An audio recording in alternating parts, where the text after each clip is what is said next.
Hello viewers, I Dr. SVK Lal welcome you all in my YouTube channel। अगर आप इस channel पर नए हैं तो चैनल को लाइक शेयर और सब्सक्राइब करें। आज हम आपके लिए लेकर के आए हैं विद्युत धारा में प्रतिरोधकों का समूहन में समांतर क्रम में जो प्रतिरोध जुड़े होते हैं, पैरेलल ग्रुपिंग जो होता है, तो उनका जो इक्विवेलेंट जो प्रतिरोध होता है उसके बारे में हम व्यंजक प्राप्त करेंगे। उससे पहले हम थोड़ा सा रिकैप कर लेते हैं। पिछले कक्षा में जो हमने चर्चा की थी उस पर थोड़ा सा उसका रिवाइज कर लेते हैं। तो ये चैप्टर है आपका विद्युत धारा। तो सबसे पहले आइए जानते हैं कि विद्युत धारा क्या है। तो विद्युत धारा का अर्थ होता है, तात्पर्य होता है कि तारों से होकर के, चालक से होकर के विद्युत आवेश का प्रवाह।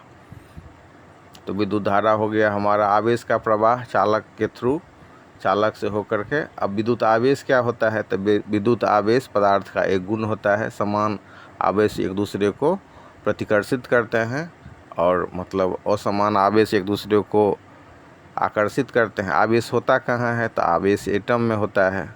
ऑर्बिटल में इलेक्ट्रॉन होते हैं, इलेक्ट्रॉन पर माइनस चार्ज होता है और प्रोटॉन जो केंद्रक में होते हैं उस पर प्लस चार्ज होता है।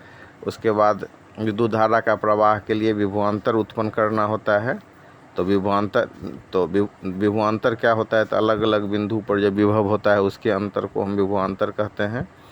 जैसे मतलब पॉइंट ए पर अगर विभव ए है, भी ए है, और पॉइंट बी पर विभव भी है, भी बी है, तो पोटेंशियल डिफरेंस को हम ए और बी बिंदुओं के बीच के पोटेंशियल डिफरेंस को हम VAB से लिखते हैं। और VAB बराबर होता है VA माइनस VB बराबर WAB/Q।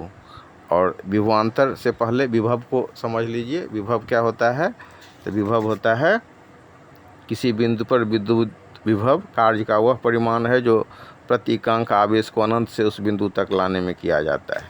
और विभव को समझने के बाद, विद्युत धारा को समझ लेने के बाद, अब ओम्स लॉ का चर्चा कर लेते हैं। उससे हम रेजिस्टेंस को समझेंगे। ओम्स का नियम कहता है कि किसी चालक के ताप में परिवर्तन न हो तो उसमें प्रवाहित धारा उसके सिरों के बीच आरोपित विभवांतर के समानुपाती होता है। या एक लाइन में हम ऐसे भी इसको कह सकते हैं कि विद्युत धारा विभवांतर के समानुपाती होता है। अर्थात I is proportional to V और I is equal to V/R। तो R हो गया रेजिस्टेंस।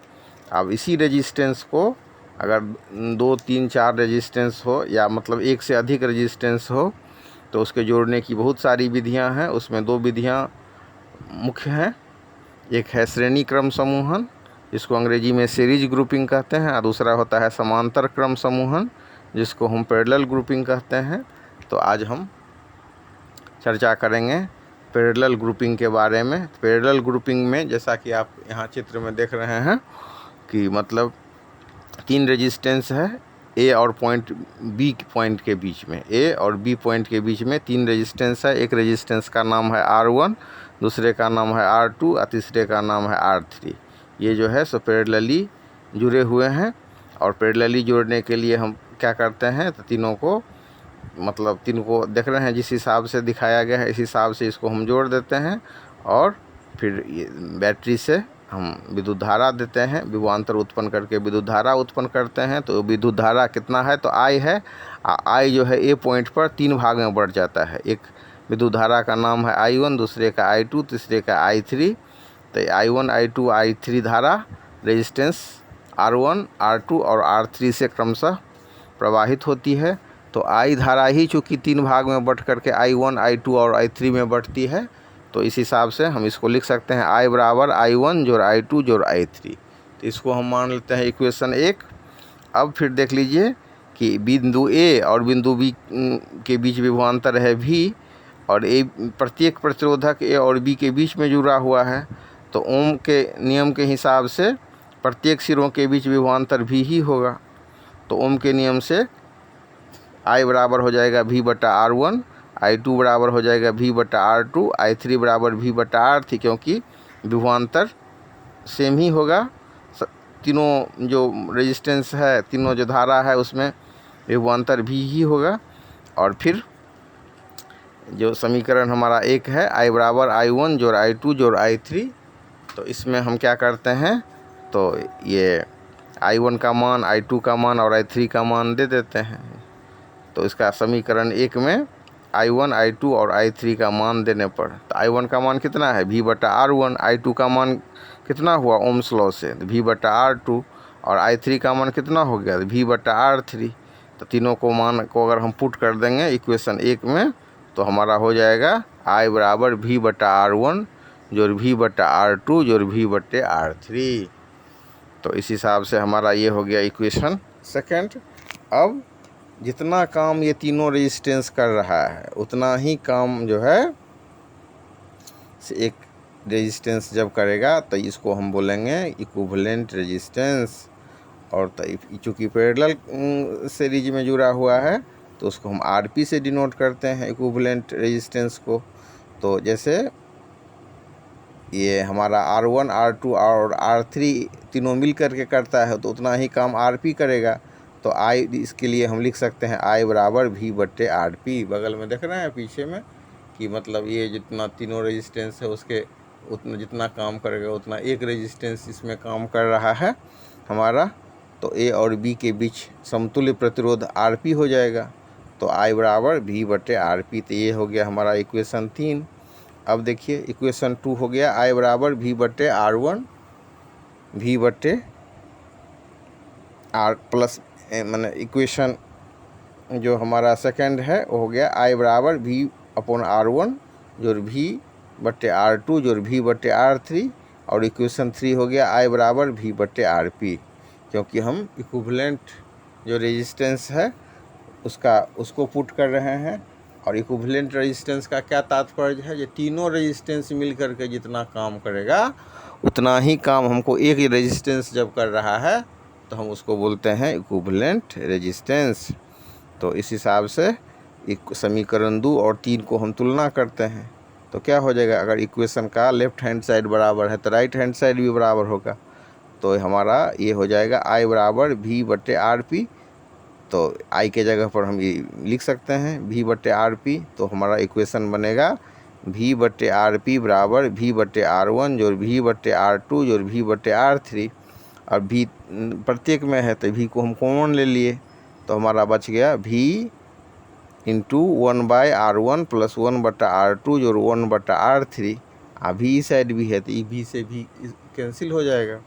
तो इस हिसाब से हमारा इक्वेशन बनेगा 1/RP बराबर 1/R1 plus 1/R2 plus 1/R3।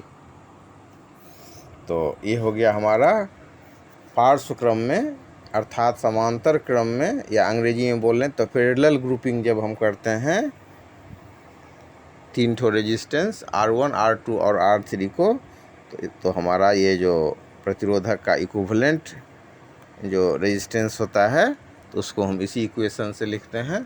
तो ये इक्वेशन हमारा बनता है 1/RP बराबर 1/R1 जोड़ 1/R2 जोड़ 1/R3। और अगर इसको हम लैंग्वेज में एक्सप्रेस करें तो हम कह सकते हैं पार्श्व क्रम या समांतर क्रम में जुड़े हुए प्रतिरोधकों के समतुल्य प्रतिरोध का व्युत्क्रम उन प्रतिरोधकों के अलग अलग प्रतिरोधों के व्युत्क्रम के योग के बराबर होता है। मतलब ये 1/R1 हो गया, 1/R2 हो गया, 1/R3 हो गया। आज सीरीज वाला में क्या करते थे, तो सीरीज वाला में हम लिखते थे कि मतलब इक्विवेलेंट उसको RS से करते थे तो RS बराबर R1 जोड़ R2 जोड़ R3। तो इसको समझ लेने के बाद अब हम ये सीरीज में और पैरेलल में अब इसको आराम से समझ सकते हैं। इसमें हम तुलना भी कर सकते हैं।